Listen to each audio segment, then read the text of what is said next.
It's all about humanity. About humanity.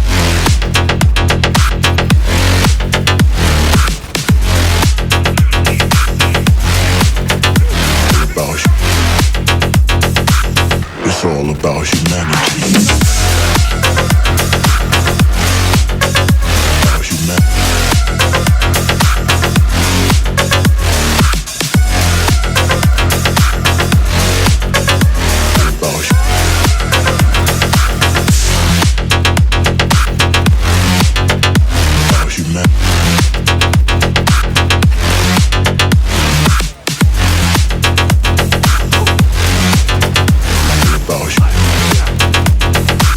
It's all about humanity. About humanity.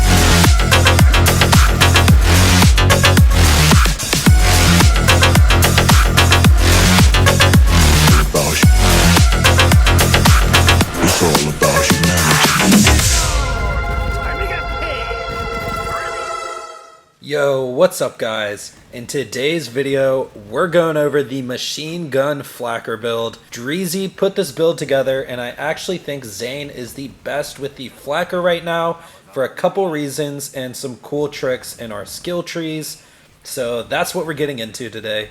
Before we get into the build, don't forget to like and subscribe for more Borderlands 3, Mayhem 4, Zane builds. Don't forget to join the Zane Nation Discord channel. Link will be in a pinned comment down below. So today, I'm going to be showing you guys how to shoot the Flakker extremely fast. I believe only Zane has the reload speed and fire rate to be able to shoot it this fast, and we're going to push out a ton of damage this way. So let's get straight into the build. We're pretty much only using the Flakker in this build. We've got one in each element it comes in: fire, radiation, and kinetic. And we're pretty much only looking for only two anointments: 50% Sentinel Cryo and 125% splash damage on action skill end. The one with 50% Sentinel Cryo is going to be more important in this build. We're only using this anointment for mobbing. The 125% splash on action skill end is going to be really great for bossing, and you can basically use it for small bosses like Captain Trot, Troy, the Fabricator, even Grave Ward. But to run the entire takedown, I used 50% Sentinel Cryo on each element. The main ones you want are radiation and kinetic. Radiation with Sentinel Cryo basically covers all your bases. You can shoot this into any enemy type at all. But the kinetic one with Sentinel Cryo will be much better for armored enemies because there's less resistances than radiation. And then finally, the fire one is great for just pulling out against badass heavyweights, badass commandos, who both have big tanky health bars, but it's totally not required. You can totally just spam the radiation or the normal types into them. So that's basically the only gun we're using. What's great about the Flakker now is that it only uses one bullet per shot, so you will rarely run out of shotgun ammo. Always keep a cut purse and a face puncher in your inventory just in case you do run out. Literally one shot from a face puncher with a cut purse on will refill you completely. You won't run out of Flakker ammo in general, so after one shot from that you definitely won't run out. But besides that, in our last slot we're playing an ion cannon. There are a couple situations and enemies that we need the ion cannon to deal with. The death spheres are extremely annoying.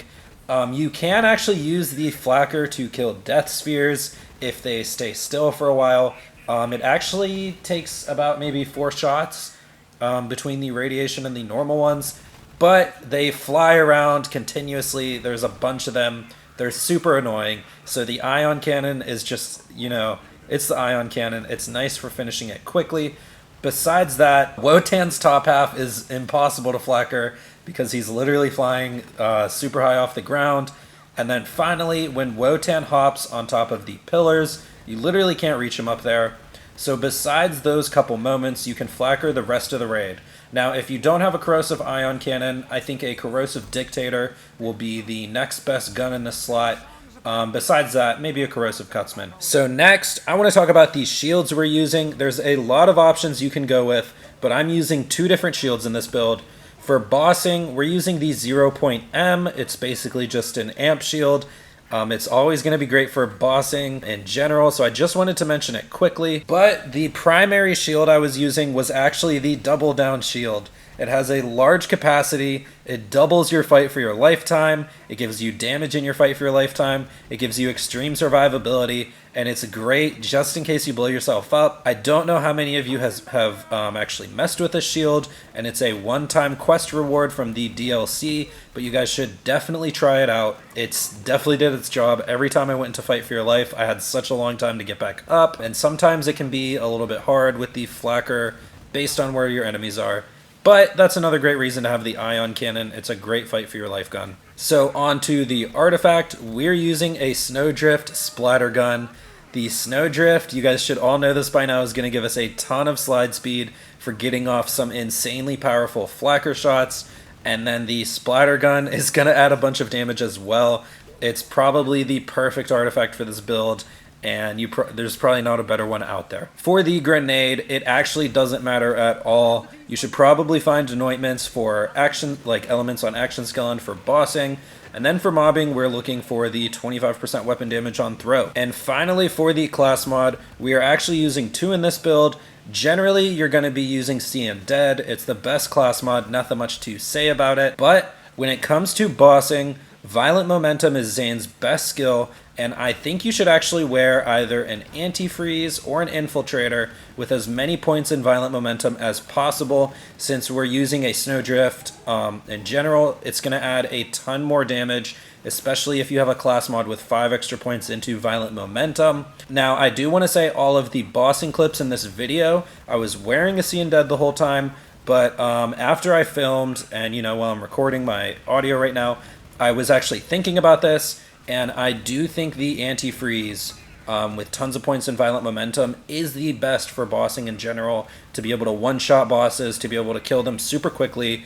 Now, obviously, as you can see from some of the clips, we can do that anyway, but I just wanted to point that out. Now, on to the skills. There's a couple of these that are actually extremely important to be able to spam the Flakker so fast that you wouldn't expect. So first, the action skills we're using. We're only using the clone for bossing, so you don't have to get the fractal frags and quick breather if you don't want, but it kind of doesn't matter. Your action skills won't be going down anyway. I also don't think duct tape mod is a great skill in general, but you can put those points into duct tape mod if you'd like. You can put the extra points into borrowed time if you like. We're only using the clone for bossing. Basically, we're gonna blow him up and then get a ton of anointments, and then you can one-shot certain bosses. But besides that, for mobbing, we're using the drone and the barrier. The barrier adds a little bit of amp damage while we're carrying it, and a little bit of protection, and the drone is very important in this build for the Sentinel Cryo anointments while mobbing. I honestly just think it is the best anointment you can get on the Flakker, especially for mobbing. So we have spent most of our points in the Hitman tree. The 2 most important skills here are Cool Hand and Violent Violence. So when first experimenting with the Flakker, the obvious skill you want to get is Cool Hand because it's a one-shot reload. I do want to mention real quick, when you shoot the Flakker, you actually want to spam your reload button or it doesn't reload immediately. So yeah, after you shoot, just basically actually click the reload button. It's how I'm able to reload so fast. I know some of you are going to ask that in the comments. But anyways, the second most important skill is actually Violent Violence. So without any points into fire rate, we are actually reloading our Flakker faster than the fire rate is allowing us to shoot again. So by getting Violent Violence, we're actually able to just shoot, reload. We're able to spam it. So it's extremely cool, extremely important. I didn't figure out this interaction at all. Dreazzy told me this. I'm sorry if one of our other friends helped Dreazzy find this. But yeah, so shout out to Dreazzy. Now, one other skill I want to mention is playing dirty. The Flakker has ×3 projectiles on the weapon card.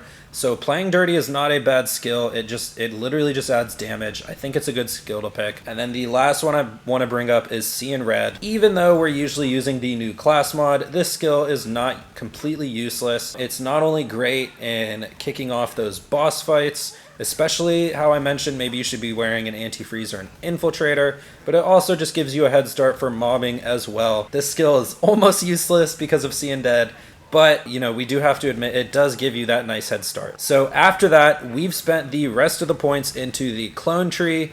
Basically, we just want to get to doppelbanger. Like I said, this is what's going to help us one-shot bosses. And besides that, we have, you know, all the points into weapon damage, speed, borrowed time is great. So that's where we spent our leftover points. That's pretty much it for the build. When it comes to playing this build, just learn the shooting pattern of the Flakker. It basically shoots like kind of in front of you. Don't run into your Flakker shot. That's a big mistake a lot of people make. But after you do that, you can literally just flak the world.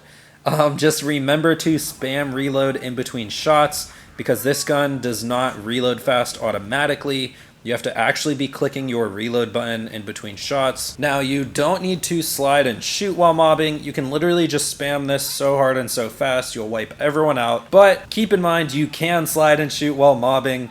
If you get a couple slide shots off, you'll basically wipe everything in the entire area. That's pretty much it for the playstyle and the build, guys. If you like this video, don't forget to drop a like and subscribe for more Borderlands 3 Mayhem 4 Zane builds. Don't forget to join the Zane Nation Discord channel. Link will be in a pinned comment down below. And big shout out once again to my channel members for continuing to support me. I appreciate all of you so much. Shout out to all of you. I'll put all of your names on the screen at the bottom. Anyways, guys, that's going to be it from me. I'll see you in the next one. I'm out.